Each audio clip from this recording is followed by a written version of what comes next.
Good afternoon, and welcome to the Mission Produce Fiscal First Quarter 2024 conference call. All participants will be in a listen-only mode. After today's presentation, there will be an opportunity to ask questions. Please also note today's event is being recorded. At this time, I'd like to turn the call over to Jeff Sonic, Investor Relations at ICR. Sir, please go ahead. Thank you and good afternoon. Today's presentation will be hosted by Steve Barnard, Chief Executive Officer, and Brian Giles, Chief Financial Officer. The comments during today's call and the accompanying presentation contain forward-looking statements within the meaning of the Safe Harbor provisions of the Private Securities Litigation Reform Act of 1995. All statements other than statements of historical facts are considered forward-looking statements. These statements are based on management's current expectations and beliefs, as well as a number of assumptions concerning future events. Such forward-looking statements are subject to known and unknown risks and uncertainties that could cause actual results to differ materially from the results discussed in the forward-looking statements. Some of these risks and uncertainties are identified and discussed in the company's filings with the SEC. We'll also refer to certain non-GAAP financial measures today. Please refer to the tables included in the earnings release, which can be found on our investor relations website, investors.missionproduce.com, for reconciliations of non-GAAP financial measures to their most directly comparable GAAP measures. With that, I'd now like to turn the call over to Steve Barnard, CEO. Steve? Thank you for joining us today. We're off to a strong start in fiscal 2024 with the delivery of a first quarter that demonstrated solid execution across all facets of our business. Total revenue for the first quarter of fiscal 2024 increased $45.2 million or 21% year over year to $258.7 million, and adjusted EBITDA increased by $16.9 million to $19.2 million. These results were a direct result of our team's focus. Underpinning our strong adjusted EBITDA performance was significantly improved per unit margins across the marketing and distribution and blueberry segments, which translated to nearly 700 basis points of gross margin expansion and a 69% increase in gross profit dollars versus the prior year period. This improvement was spurred by strength in avocado margins in our marketing and distribution segment, as well as the achievement of record quarterly revenues in our blueberry segment. Blueberries are notable this quarter in that the strategy is becoming visible in the financial results.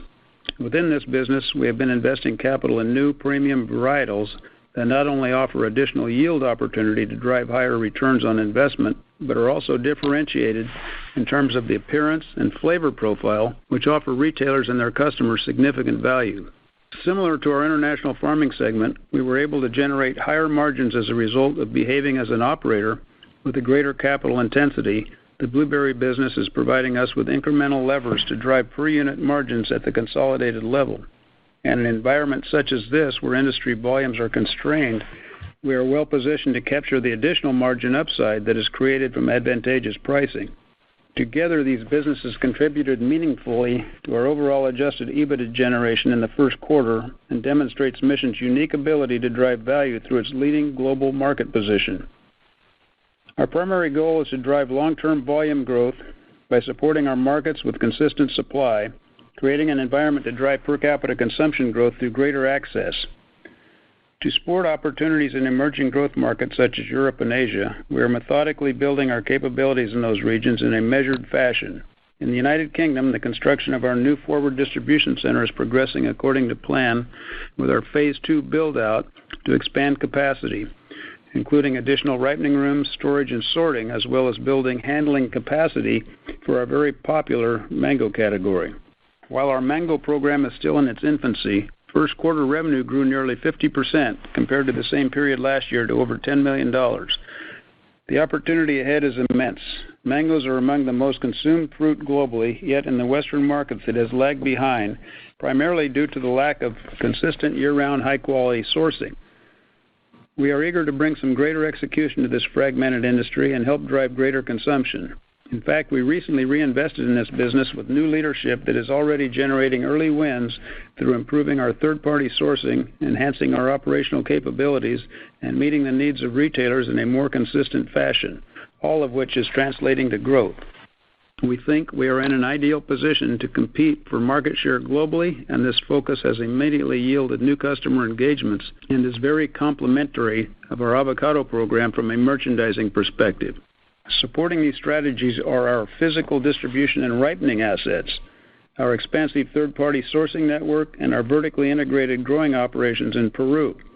This allows Mission to provide year-round sourcing to established markets such as North America, but also strategically penetrate new regions as well. This is a playbook that has served us well over several decades and remains the core tenet of our long-term strategy. Although our international farming segment doesn't contribute materially until our fiscal second half of the year when the harvest commences, we have already started a rigorous optimization process that is intended to drive down our operating costs while ensuring that we maintain the same quality standards that our customers have come to expect.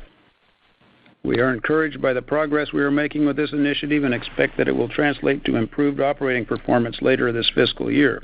Although it is still early to provide a reliable forecast of volume from our Peruvian operations, weather conditions have improved as El Niño conditions have dissipated, which should lead to a more predictable harvest for this coming season.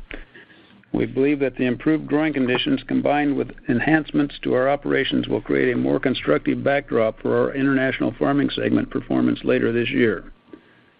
In summary, Mission remains in a strong position with a network of global assets to drive growth, a strong balance sheet, and a focused team that is generating enhanced margins and cash flow through thoughtful capital allocation. On that note, I wanted to take a moment and comment on the executive appointment we announced last week. I'm excited to have John Pawlowski join our executive team as President and Chief Operating Officer beginning in April. John is an exceptional leader who brings more than 25 years in the global food and food service industry, driving logistic efficiencies, market access, and strategic partnerships at large global organizations such as J.M. Smucker. John comes to Mission from Lipari Foods, where he was president and CEO for the past 2.5 years. With his comprehensive background in the international food industry, I believe his skill set will greatly contribute to our continued growth as we work to enhance our operating strategies to maximize shareholder value. With that, I'll pass the call over to our CFO, Brian Giles, for his financial commentary. Thank you, Steve, and good afternoon to everyone on the call. I'll start with a review of our fiscal first quarter financial performance, touching on some of the key drivers within our 3 reportable segments. Then I'll provide an update on our financial position and conclude with some thoughts on the current industry conditions that we are seeing. Total revenue for the first quarter of fiscal 2024 increased 21% to $258.7 million, driven by higher per unit avocado sales prices. Though the impact was less significant, we also experienced growth in mango and blueberry revenues, resulting from higher average sales prices that were driven by industry supply constraints during the period. Gross profit increased by $19.7 million to $28.7 million in the first quarter, and gross profit margin increased 690 basis points to 11.1% of revenue. These increases were driven by improved per unit margins across our marketing and distribution and blueberry segments. Within marketing and distribution, we achieved avocado per unit margins that were near the high end of our typical range.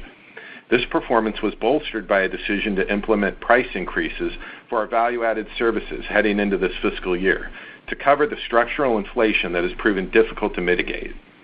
Within blueberries, we realized a significant margin benefit from higher per unit sales pricing as a result of the advantageous industry conditions. SG&A expense increased $1.6 million, or 8% compared to the same period last year, primarily due to higher employee-related costs, including stock-based compensation expense and performance-based incentive compensation associated with government-mandated profit sharing in our foreign operations, a good portion of which was driven by the strong performance of our blueberry segment during the quarter. Partially offsetting these costs was a reduction in our general corporate expenses of approximately $1 million, which demonstrates our progress in reducing controllable expenses. While off to a solid start, we anticipate that our expense optimization efforts will be more visible in our international farming segment gross margin during the second half of the fiscal year. Net income for the first quarter of fiscal 2024 was break-even, or 0 cents per diluted share, compared to a net loss of $8.8 million, or 12 cents per diluted share for the same period last year. Adjusted net income for the first quarter of fiscal 2024 was $6.7 million, or 9 cents per diluted share, compared to an adjusted net loss of $5 million, or 7 cents per diluted share for the same period last year. Adjusted EBITDA increased $16.9 million to $19.2 million, as compared to $2.3 million for the same period last year, driven by the strong gross profit performance noted earlier. Turning now to our segments, our marketing and distribution segment net sales increased 24% to $224.6 million for the quarter due to the favorable avocado pricing dynamics I described earlier. We believe that the meaningful price increase at comparable volumes is a strong indicator of demand growth during the period.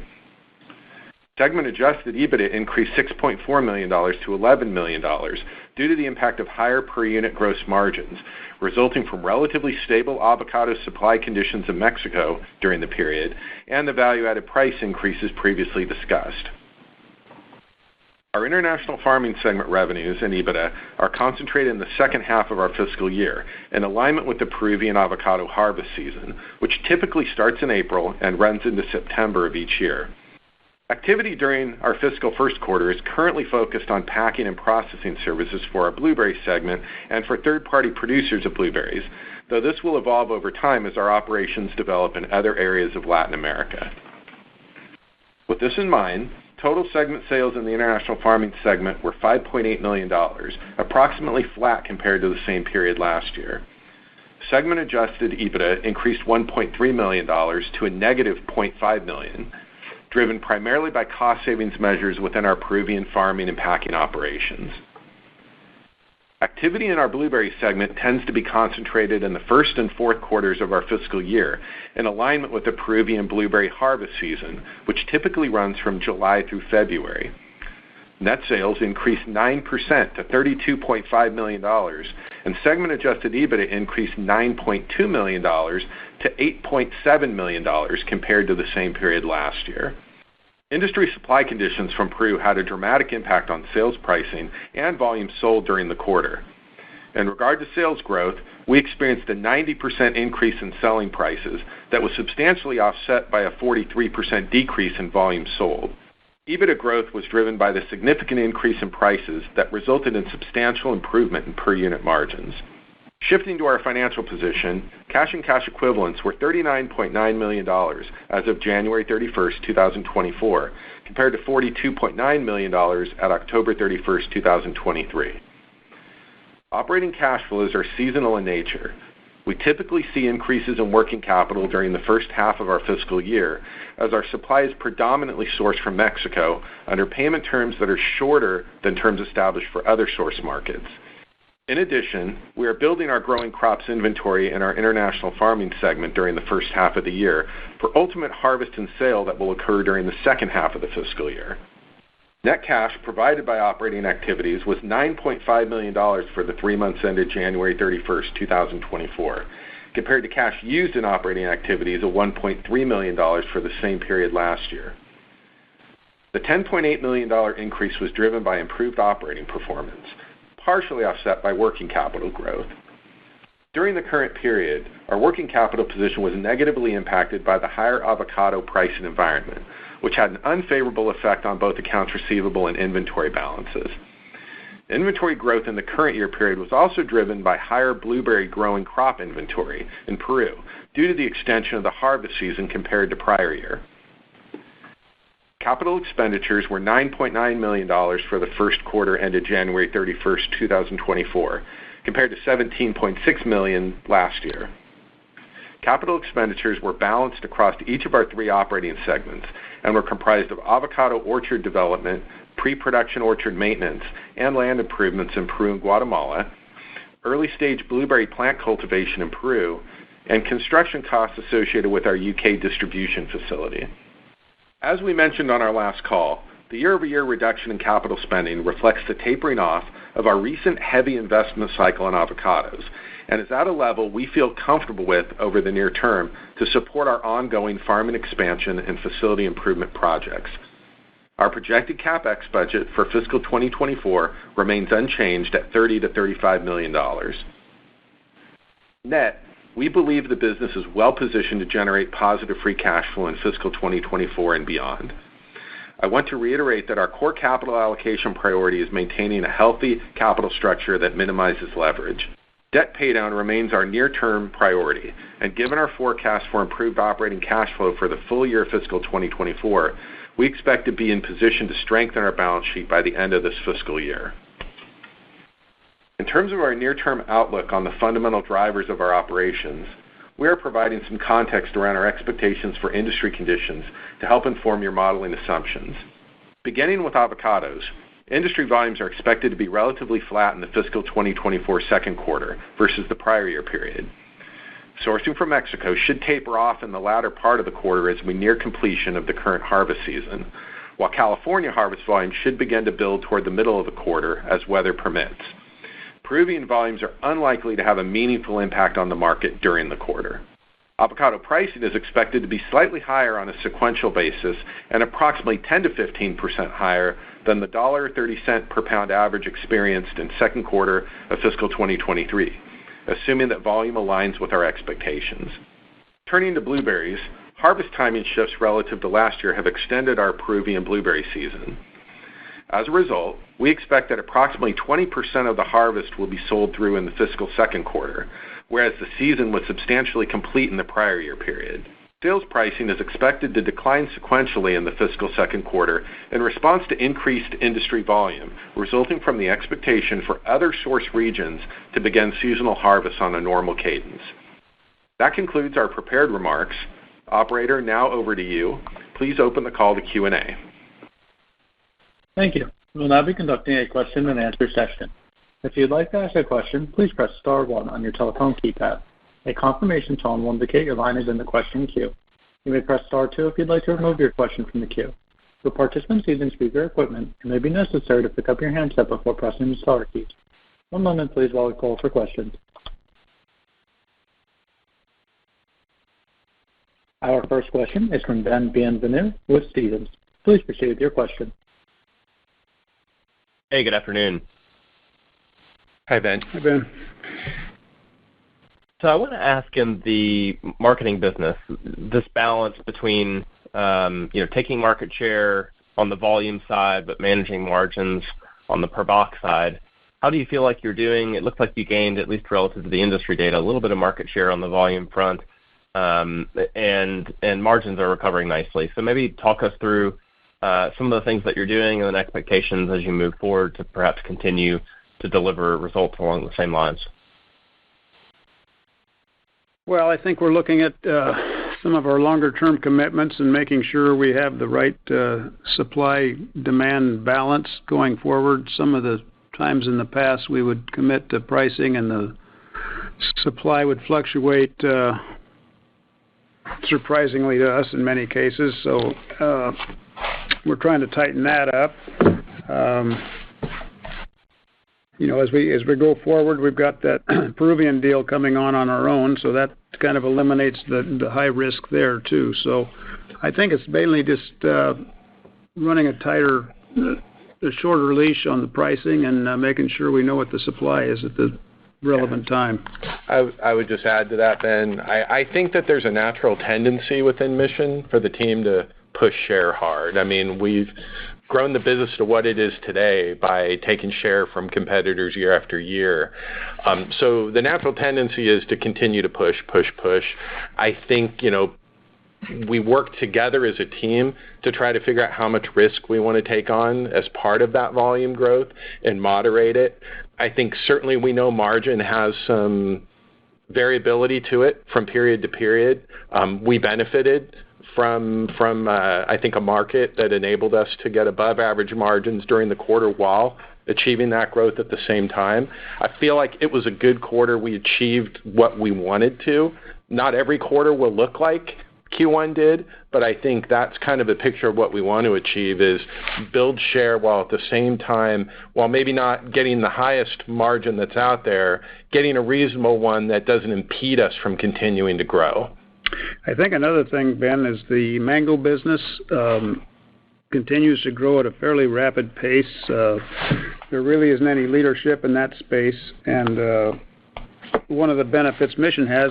We utilize our distribution network. So all of the facilities are showing higher profit levels or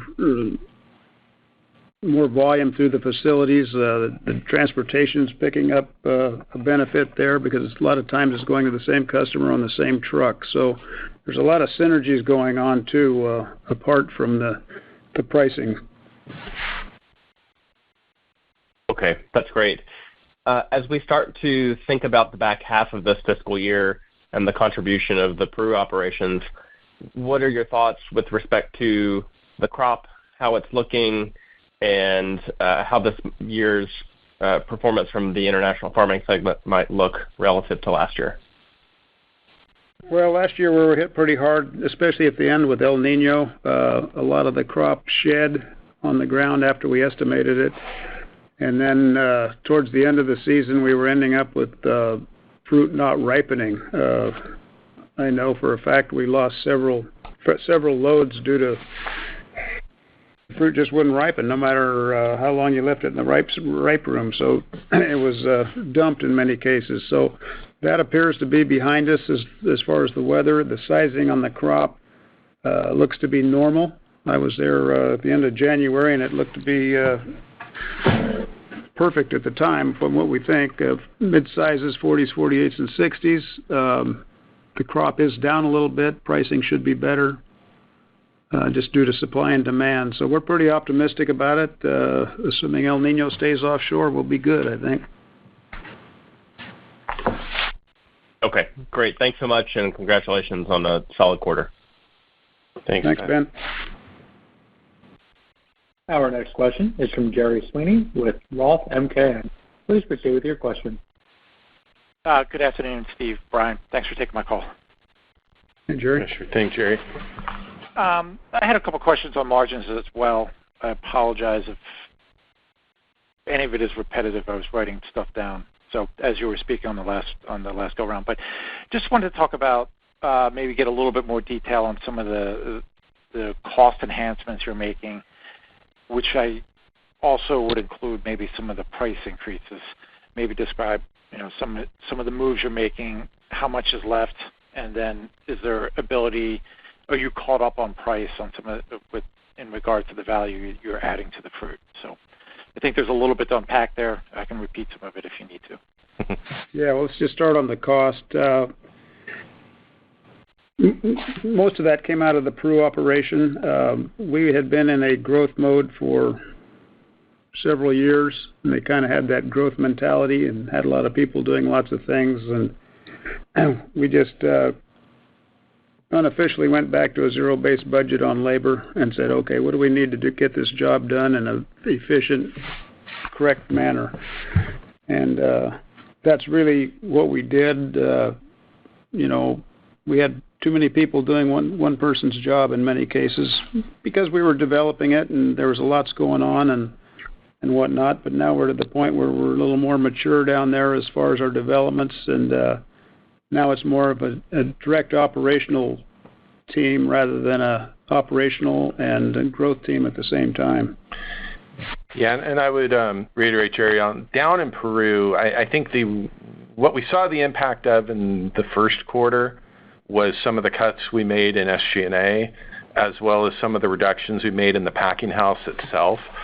I think the benefits from the farming side, because all those costs are being capitalized into inventory over the course of the year, that's the piece that we'll see later. But we're certainly trending in line with what our internal expectations were. So I think we feel good about the cost reduction initiatives. We can see that the balances in our inventory related to growing crop inventory in Peru are lower, meaningfully lower this year than they were last year at the same point in time. So again, I think as we go to the second half, we've got a lower cost structure in place. We should see stronger pricing based upon what we think the overall industry volume conditions are going to look like, both from Peru and from other source markets during that timing window.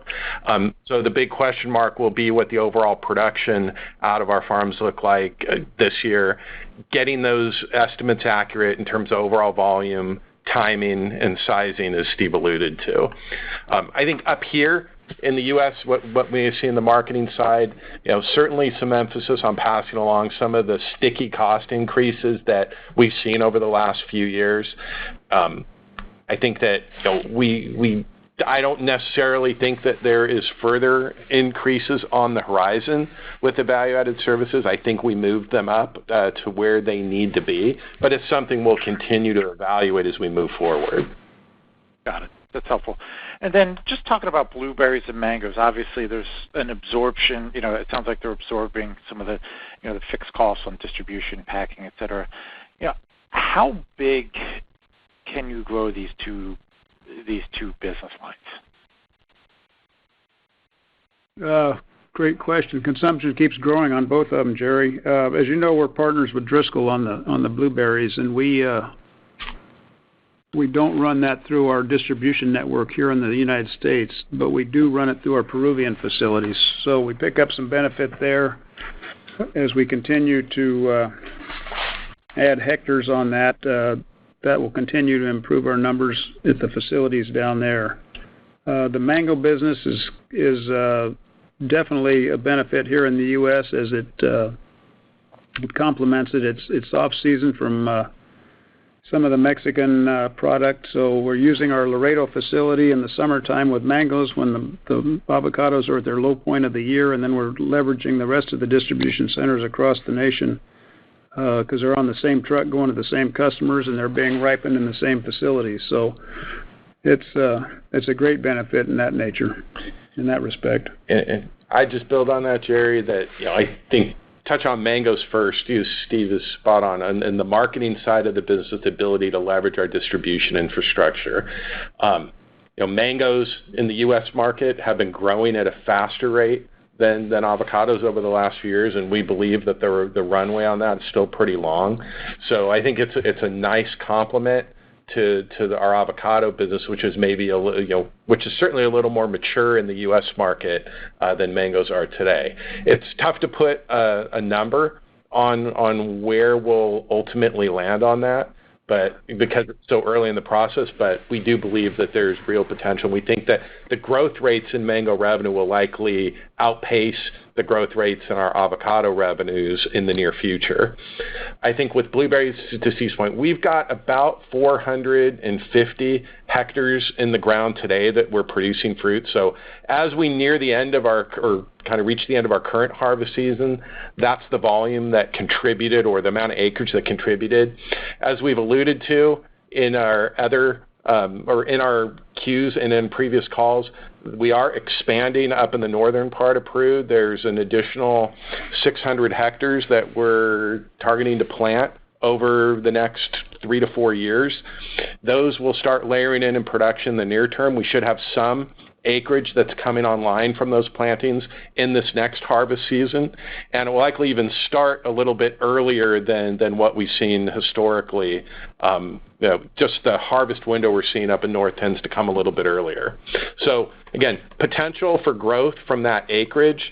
We don't necessarily have any plans beyond that in the near term, but I think one thing to note is that pricing was certainly at an abnormally high level during the last 2 quarters, and we don't think that price point, the net returns to the farms, are going to be sustainable for the long term. There definitely were industry constraints in Peru this last year as a result of the same El Nino that impacted our avocado production that really spiked pricing this year. And one thing on the mango business, on top of the benefit with volume, Jerry, is that we picked up avocado business at some of these retailers that we did not have their avocado business because we have the mangoes. So there's a lot of benefits there. Got it. That's super helpful. All right, guys, I really appreciate it. Thanks for your time, and I'll talk to you soon. You're welcome, Jerry. Thanks, Jerry. Ladies and gentlemen, at this time, there are no further questions. I'd like to end the question and answer session and turn the conference back to management for any closing remarks. Great. Ladies and gentlemen, this concludes today's conference call, and thank you for your interest in Mission Produce. We look forward to speaking to you again.